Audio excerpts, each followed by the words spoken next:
오늘 받을 하나님의 말씀은 신약성경 사도행전 2장 44절부터 47절 말씀입니다. 믿는 사람이 다 함께 있어 모든 물건을 서로 통용하고 재산과 소유를 팔아 각 사람의 필요를 따라 나눠주며 마음을 같이하여 성전에 모이기를 힘쓰고 집에서 떡을 떼며 기쁨과 순전한 마음으로 음식을 먹고 하나님을 찬미하며 또 온 백성에게 칭송을 받으니 주께서 구원받는 사람을 날마다 더하게 하시니라. 아멘.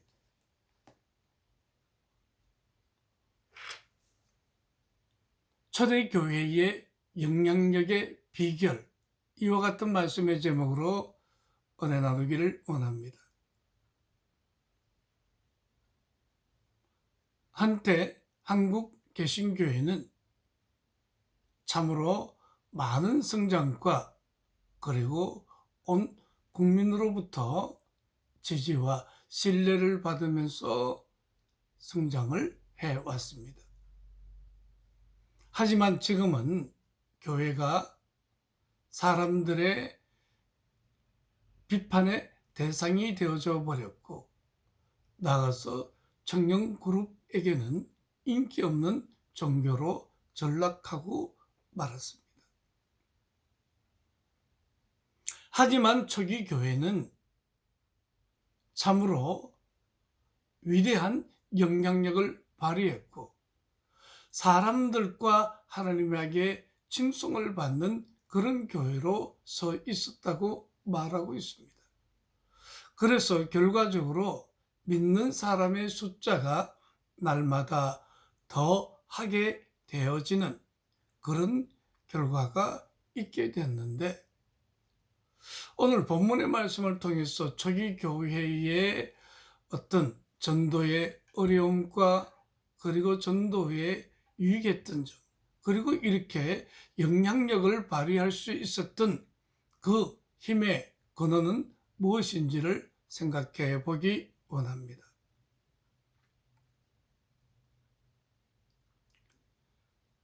초기 교회가 하나님의 말씀을 전가하고 십자가에 죽으시고 부활하신 예수 그리스도를 구주로 전가하는 그와 같은 일에 여러 가지 어려움이 있었습니다. 아마도 무엇보다도 큰 어려움은 유대 나라 작은 식민지 국가의 종교가 어떻게 로마에 증거되어지고 그리스에 증거되어지고 소아시아에 그와 같이 증거되어질 수가 있겠습니까?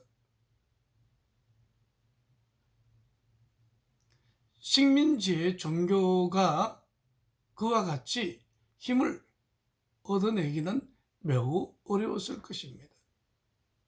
한 걸음 더 나가면 누구나 다 실패자로 여긴, 그래서 사람들에게 있어서는 십자가에 못 박혀 죽었다면 저주와 큰 죄인의 상징처럼 되어져 버린,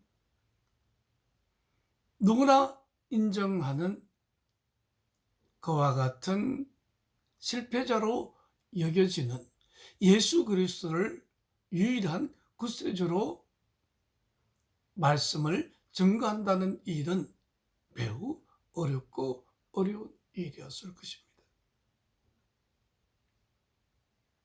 오늘이나 그때나 사람들은 성공한 사람, 그리고 위대하게 업적을 나타낸 사람을 쫓아가기를 원합니다.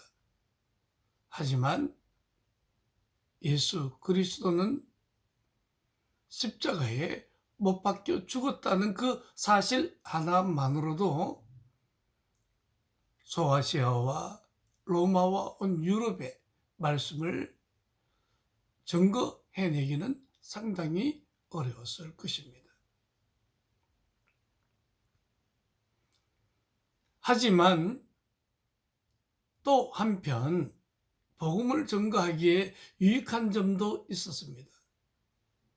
그 중에 하나가 무엇이냐면 원활한 교통망이었습니다. 당시에 모든 길은 로마로 통한다라고 말한 것처럼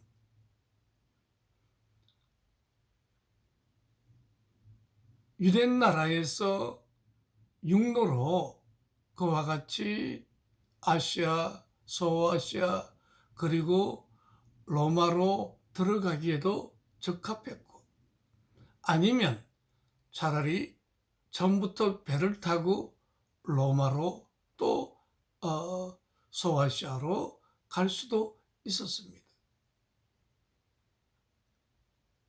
이렇게 좋은 교통망, 좋은 이동 수단, 길은 복음을 전파하기에 매우 유익했고요. 로마는 큰 도시를 점령하므로 그 도시를 중심으로 나머지 작은 시읍, 이와 같은 마을들을 저절로 점령하도록 하는 그런 방책을 취했는데, 사도 바울도 대도시 중심으로 말씀을 전거했기 때문에 그와 같이 이동수단이 또 길이 매우 편안하게 뚫려 있었다는 것은 좋은 점이었을 것입니다. 한 걸음 더 나아가면 그들이 어려운 가운데서도 복음을 전가하기에 유익했던 또 다른 이유는 언어가 당시에 그리크 내지는 라틴어를 사용하게 되면 모든 식민지는 다 통용되어졌다는 것입니다. 그러므로 사도 바울은 유창한 라틴어로, 한때 로마 시민이었던 그는 유창하게 라틴어를 구사할 수 있었기 때문에 어느 지역에서든지 별로 어려움 없이 하나님의 말씀을 전가할 수 있었다는 것입니다. 즉 라틴어는 로마 사람들뿐만 아니라 모든 식민지 국가의 백성들도 통용이 되어지는 언어였기 때문에 매우 순탄하게 그와 같이 커뮤니케이션이 되어졌다는 것은 유익한 일이죠. 하지만 이와 같은 외적인 것 외에 무엇보다도 초기 교회는 믿는 사람들이 다 함께 있어 모든 물건을 서로 통용하고 재산과 소유를 팔아 각 사람의 필요를 따라 나눠주며 날마다 마음을 같이하여 성전에 모이기를 힘쓰고 집에서 떡을 떼며 기쁨과 순전한 마음으로 음식을 먹고 하나님을 찬미하고, 아마 그들은 성전에 모이고 그리고 함께 공동체 생활을 통해서 그와 같이 모이기에 힘쓰고 기도하기에 힘썼다는 것이 초기 교회의 근원적인 영향력의 비결이었다고 말할 수 있을 것입니다. 교회는 함께 살면서 한 걸음 더 나아가서 성전을 중심으로 모이기를 힘쓰면서 하나님의 나라를 확장하는데 그와 같이 큰 열정을 갖고 있었다는 말이 되겠습니다. 그들은 모여서 무엇을 했느냐? 하나님을 찬미하고 하나님의 말씀을 나누는 일에 애를 썼습니다. 그러므로 교회는 모이기에 힘써야 되고, 모여서 무엇을 해야 되느냐? 함께 하나님을 찬미하고 하나님께 기도하는 공동체로서 그 역할을 굳건하게 해야 할 것입니다.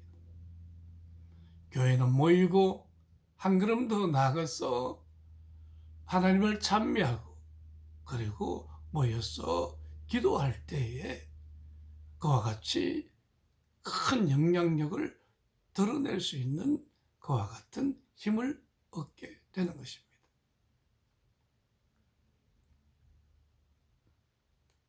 그런데 무엇보다도 그들은 모여서 아가페적 사랑을 나누었다는 것입니다. 모든 물건을 서로 통용하고 재산과 소유를 팔아서 공동체의 필요를 따라서 서로 통용했다고 말하고 있습니다. 마음을 같이 했다고 했습니다. 이와 같은 일은 바로 교회가 가지는 아름다운 사랑의 공동체였기 때문에 공동체 스스로가 하나님의 사랑으로 가득 찼기 때문에 그와 같은 큰 영향력을 드러낼 수 있었습니다. 식민지의 작은 마을에서 시작된 종교가 세계화되어지기까지에는 먼저 교회가 하나 되고 서로 물건을 통용하고 자기 재산을 자기 것으로 여기지 아니하고 필요에 따라서 나누어 쓸 줄 아는 이와 같은 사랑의 공동체가 되었다는 것이 바로 모든 운동력의 비결이 될 것입니다. 그러므로 사랑하는 믿음의 형제자매 여러분, 우리는 함께 모여야 하고 함께 기도해야 되고 찬미해야 되고 무엇보다도 같은 마음으로 사랑하기에 애를 써야 할 것입니다.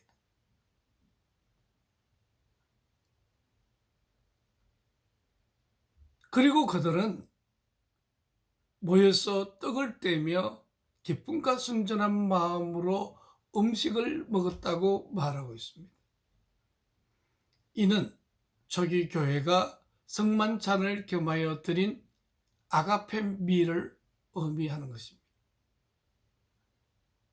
교회는 예배할 때마다 그와 같이 거룩한 성만찬으로 떡을 떼며 주님께서 마지막으로 가르쳐 주신 이 떡은 내 몸이니 이 포도주는 나의 피니 이 떡을 먹고 마시는 자와 자는 나와 함께 있다고 가르쳐 주신 대로 그들은 떡과 포도주를 먹고 마시면서 예수 그리스도가 그 공동체의 주인이 되어졌다는 것입니다.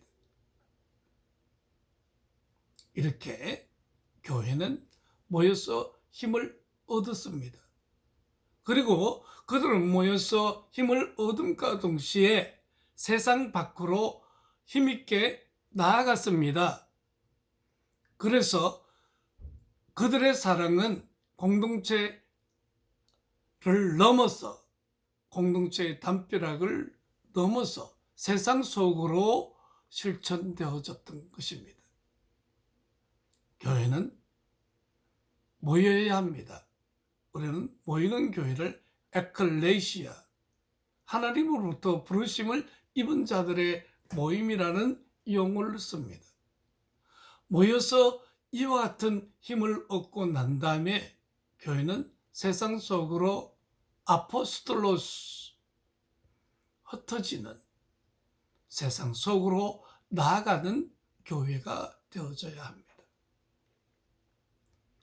우리는 엄밀히 말하면 왜 모여야 합니까? 그것은 흩어지기 위해서 모여야 하는 것입니다. 우리 각자의 처소에서 또 우리의 직업을 통해서 모든 그리스도인은 초기 교회처럼 하나님의 선한 영향력을 온전하게 드러내야 할 것입니다. 그랬더니 그들의 사랑의 실천으로 말미암아 온 백성에게 칭송을 받는 교회가 되어졌다는 것입니다. 지난 2월에 여의도 순복음교회 이영훈 목사님은 이제 대형 교회를 지향하고 작은 교회 그리고 흩어지는 교회론을 말씀하시면서 여의도 순복음교회를 100여 개의 교회로 그와 같이 흩어지는 교회 조직으로 만들겠다고 기자회견을 했습니다. 매우 의미 있는 그리고 매우 초기 교회처럼 가치 있는 교회론을 말씀한 것이죠. 사랑하는 믿음의 형제 자매 여러분, 초대교회는 흩어져서 무엇을 했느냐? 예수 그리스도의 복음을 전거했을 뿐만 아니라 그들은 사랑을 실천하는 사람이었습니다. 파라블라노이라는 용어가 있는데 이 용어는 초기 교회 성도들에게 붙여진 별명이었습니다. 즉 위험을 무릅쓰는 자, 그런 의미인 것입니다. 초대교회는 당시에 오늘날 코로나19처럼 팬데믹으로 말미암아서 어려움과 지탄 속에 있는 그 로마 사회 그리고 그 선교지에서 하나님의 복음을 전파했을 뿐만 아니라 무엇보다도 사랑을 실천했다는 것입니다. 그들은 위험을 무릅쓰고 가족들마저도 그와 같이 팬데믹에 걸리게 되면 그냥 구덩이에 던져졌던 그 시기인데 살아있는 사람들을 수용소로 그와 같이 모아놓고 정성껏 돌보았습니다. 물론 그 중에 살아난 사람들도 많이 있었고 위험을 무릅쓰고 사랑을 실천하는 이런 교회의 모습을 당시 로마 사회가 보니까 무슨 사람들이 이런 사람들이 있어. 유대, 사마리아에 그리고 소아시아 그리고 로마에 이르기까지 초기 교회의 온전한 힘은 성령의 능력을 힘입은 사람들이 사랑을 실천했다는 것에 그 의미가 있습니다. 그 원동력이 있습니다. 사랑하는 믿음의 형제 자매 여러분, 그러므로 오늘날 교회인 저와 여러분 한 사람 한 사람은 우리 대한민국 공동체를 위해서, 세계 공동체를 위해서 헌신하고 수고하고 봉사하고 자기를 내어줄 줄 아는 아름다운 선행이 가득해야 할 것입니다. 이렇게 공동체의 사랑에 감동을 받은 많은 사람들이 하나님의 품 안으로 들어오게 되었고 그 결과 구원받는 사람을 날마다 더하게 되어졌다고 말하고 있습니다. 오늘 한국교회는 침체 가운데 있습니다. 아니, 쇠퇴되어지고 있습니다. 이 시기에 우리 교회인 한 사람 한 사람은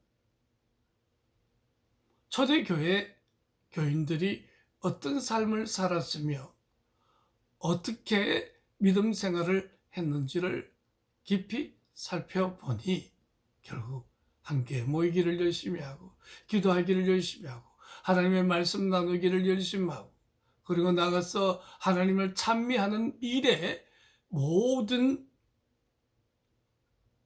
정열을 다 쏟아 부었고 한 걸음 더 나아가서 주님의 그 거룩하신 죽음과 부활에 동참하는 성만찬 예배를 통해서 주님의 사랑이 나누어졌고 이 사랑은 공동체 안에서만 국한된 것이 아니라 교회의 담을 넘어서 세상 속으로 사랑이 실천되어지므로 이 같은 큰 봉의 역사가 일어났던 것입니다. 그러므로 우리의 삶도 하나님의 사랑을 실천하는 그런 아름다운 삶으로 저와 여러분의 삶이 꽃피워져야 될 것입니다. 기도하겠습니다. 거룩하신 아버지, 우리 한세에 속한 모든 하나님의 사람들, 예수 그리스도의 사랑에 옷 입고 이 사랑을 증거하는 믿음의 사람들 다 되게 하소서. 예수 그리스도 이름으로 기도하나이다. 아멘.